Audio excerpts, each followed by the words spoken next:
sudden and dramatic escalation, the United States launched a large-scale military operation against Venezuela on January 3rd, striking military bases, key infrastructure, and the presidential compound in Caracas.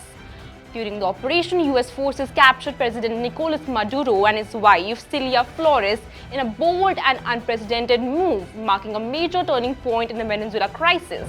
But the key question many are asking is, why did the U.S. take such an extreme step now?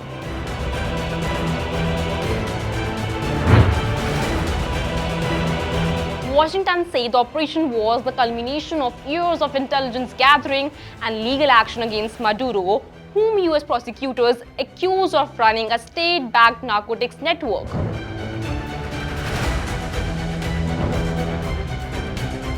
American officials argued that Venezuela had become a hub for international drug trafficking and organized crime, posing a direct threat to U.S. national security, because of which U.S. has previously carried out attacks on Venezuela oil ships and conducted military strikes in the region. U.S. officials say the current operation was conducted under existing federal indictments and framed a law enforcement action backed by military force. The mission, codenamed Operation Absolute Resolve, involved more than 150 aircraft and Delta Force, the U.S. military's elite counterterrorism unit. According to U.S. officials, the strike began at 2 a.m. Maduro reportedly attempted to reach a steel-fortified safe room inside the presidential compound, but was captured before he could secure it. Intelligence sources claimed a CIA informant inside the Venezuela government provided real-time information on his location. U.S. airstrike targeted 5 key locations around Caracas. Venezuela's defense minister Vladimir Padrino said a significant number of Maduro's security personnel, soldiers, and civilians were killed. U.S. officials maintained the strikes were designed to provide cover for the extraction operation and insist no American troops were killed. Maduro and Flores were flown to the USS Iwo Jima station offshore before being transferred to New York. They are now being held at the Metropolitan Detention Center in Brooklyn. During their first court appearances, both pleaded not guilty to all charges.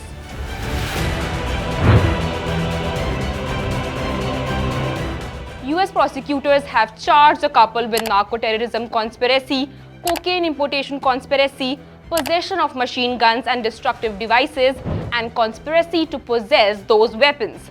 The indictments allege that Maduro and senior allies abused positions of public trust for more than 25 years to facilitate the flow of cocaine into the United States. Prosecutors say they provided protection and logistical support to major drug trafficking groups in exchange for financial kickbacks. Maduro is also accused of selling Venezuelan diplomatic passports to drug traffickers and allowing flights under diplomatic cover to move drug proceeds from Mexico back to Venezuela. Cilia Flores faced similar allegations, including coordinating with traffickers, accepting bribes, and ordering kidnappings and murders. Her charges closely mirror those of her husband.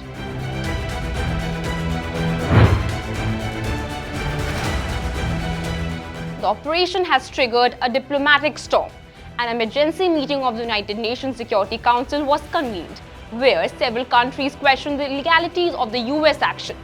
Russia condemned the strike as an act of armed aggression, while China demanded the immediate release of Maduro and Flores. Iran described the operation as a flagrant violation of Venezuela's sovereignty.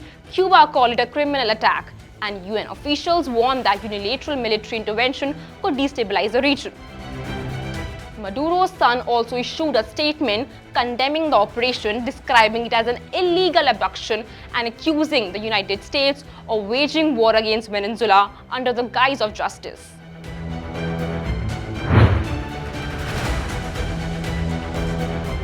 President Donald Trump announced that the United States would temporarily take charge of Venezuela until a safe and proper transition of power could be implemented. He also signaled that American oil companies would move in to rebuild and operate the country's oil infrastructure, a move that could significantly reshape Venezuela's economy. Trump warned that further military action might be possible if necessary, and suggested that revenue generated from Venezuela's oil could not only benefit the country but also help reimburse the US for the cost incurred during the operation. We're going to run the country until such time as we can do a safe, proper, and judicious transition. So we don't want to be involved with having somebody else get in, and we have the same situation that we had for the last long period of years. So we are going to run the country until such time as we can do a safe, proper, and judicious transition. And it has to be judicious because that's what we're all about. Maduro and Flores have been indicted in the Southern District of New York. We're going to have our very large United States oil companies, the biggest anywhere in the world, go in, spend billions of dollars, fix the badly broken infrastructure, the oil infrastructure, and start making money for the country.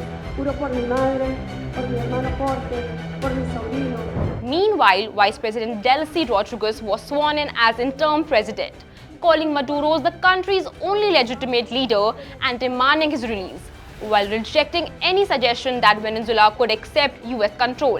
Security inside Venezuela remains fragile.